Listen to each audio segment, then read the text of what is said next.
Sir काय सांगाल, आज तुम्हाला उमेदवारी जाहीर केली त्या संदर्भात तुम्ही आज एबी फॉर्म भरला, काय सांगाल?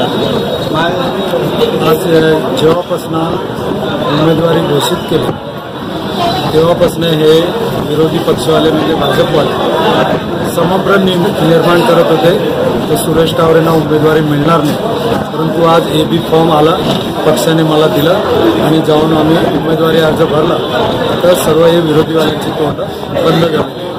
सर गेल्या काही दिवसापासून उमेदवारी जाहीर केली पण ते एबी फॉर्म मिळण्यासाठी एवढा विलंब अगदी लास्ट डेट एबी फॉर्म पक्षाने इतर लोकांनाही कोणालाही दिले नव्हते, त्यांनाही काल दिले होते, मला आज दिलं. एक दिवसाचाच फरक होता त्याच्यात काय असेल. आता हा जो सध्याचा प्रचार तुमच्यासोबत कोणत्या कोणत्या आघाड्या असतात? सर्व जेवढे पण सेक्युलर आहेत सर्व आघाडी आमच्या बरोबर. नियोजन कसं असणार? आम्ही नियोजन तुम्हाला कसं सांगू, आम्ही आमच्या परीने करणार.